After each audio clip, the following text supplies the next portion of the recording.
texting, calling, mail. Here are the best ways for you to target your AI D4D leads.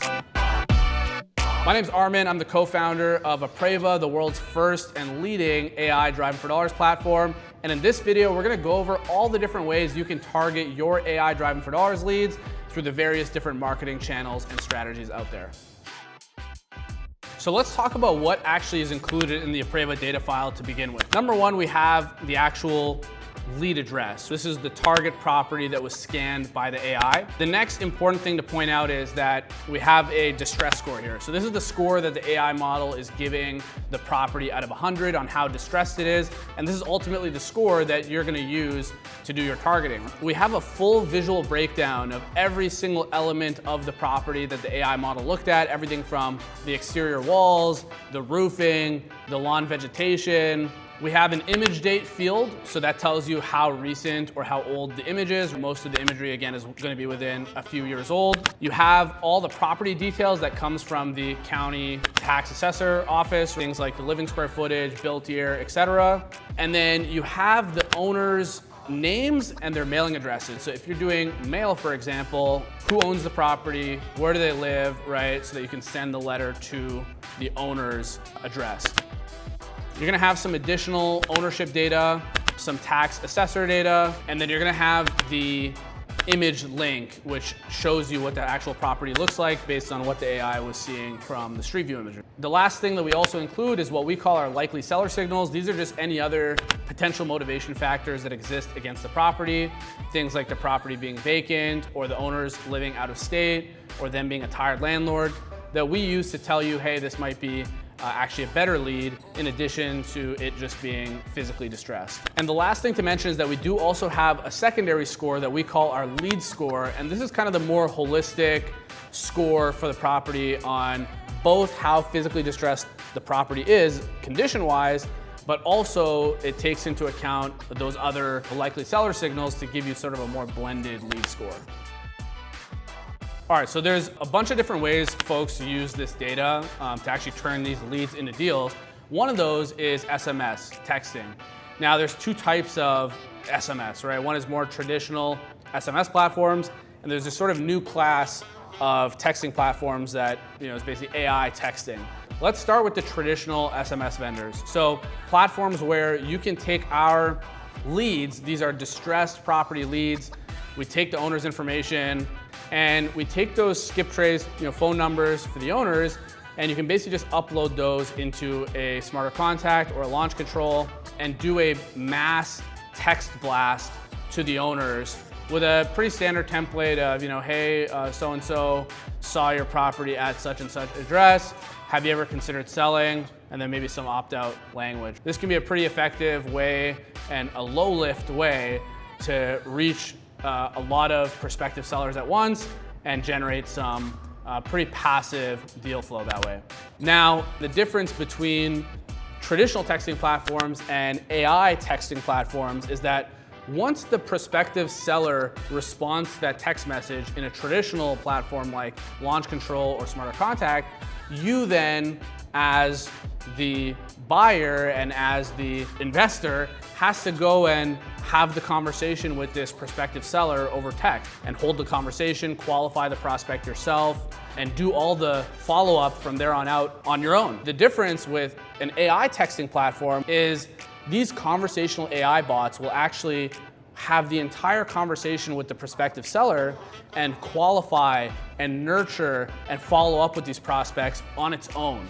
You don't actually have to do anything. The AI will continue to take over from that point on until the point where the prospect is ready to set an appointment or actually hear an offer. So it's taken all the legwork off your plate to actually warm this lead up. And at the point where the prospect is actually a hot, motivated seller, ready to, again, hear an offer or set an appointment, only at that point does the AI then ping you to get you involved. So calling is pretty similar, right? You're gonna get the data from us, you're gonna take the ones that scored the highest on the list, and you're gonna have us skip trace them, or you can go skip trace them yourself. So now you have these distressed property leads, you have their phone numbers, in some cases several phone numbers for them, and what you're gonna wanna do is take that list and basically upload it into a dialer. There's a number of vendors out there that you can use. Take this list that we've now provided you that's now been skip traced and import those into the dialer software where you can then load up these numbers and start calling on them. Our skip tracing file also includes numbers for the relatives to make sure that you're logging the results, the outcomes, that if there's any subsequent follow-up that you need to do, you have that all recorded. You have a process by which you can actually come back and follow up with these leads if they don't answer the first time around. For mail, it's a little bit different. In the Appraiva data file that I went through earlier, you actually have everything you need if you're doing any sort of mail. All you need for any sort of mailing is the owner's names and their mailing addresses, right? Which sometimes if they're a landlord, absentee, it's gonna be a different address than the actual property address. We provide you with the owner's names and mailing addresses, and for those addresses, you can basically just take our data file and ship it over to your mail house. Some people like to do yellow letters. They look a little bit more casual, a little bit more authentic. And then other people will do more of like a postcard. And in some cases, a postcard that even has the Google image on it so they can see that, hey, this mailer has been sort of tailored to my property. Unlike texting or calling where you can reach the seller pretty quickly actually, mail, the cycle to sort of hear from these prospective sellers might actually be a little bit longer. So when you send your mail out, it might take a few weeks actually to start having some calls start rolling in.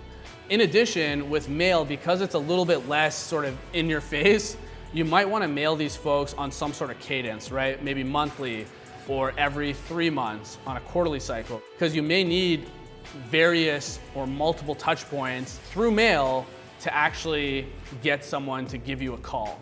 So as far as conversion rates, this obviously depends on a number of factors, which I'll get into in a second, but for every 2,000 to 4,000 distressed D4D leads that you market to, you should be able to buy one house. As far as the different factors that can influence the conversion rates, there's a few of them, right? What market are you in? Is it a highly saturated, highly competitive market? Or is it maybe a market where it's more rural, less competitive? Another factor is the channel you're actually using to reach out to these prospective sellers. Mail versus texting versus calling, the conversion rates will be different. Another very big factor as far as conversion rates go is actually the quality of the skip tracing, because if the skip tracing quality is poor, then the phone numbers are bad, you won't be able to reach the homeowners, and obviously your conversion rates will plummet. And the final thing that could affect your conversion rates, and something that we can't ultimately control, is your sales process and your experience level. Having the experience of getting deals done, that will also obviously impact your conversion rates.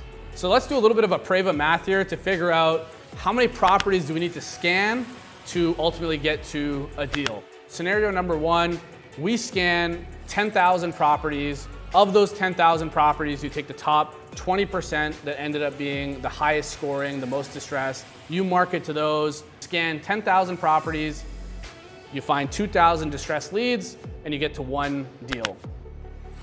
Another scenario here could be you scan 20,000 properties, you take the top 15%, 3,000 distressed leads, and you close one out of every 3,000, and you get to a deal. Typically, it takes between 10 to 20,000 properties scanned through Appraiva to find enough distressed property leads to actually get to that deal that you're looking for.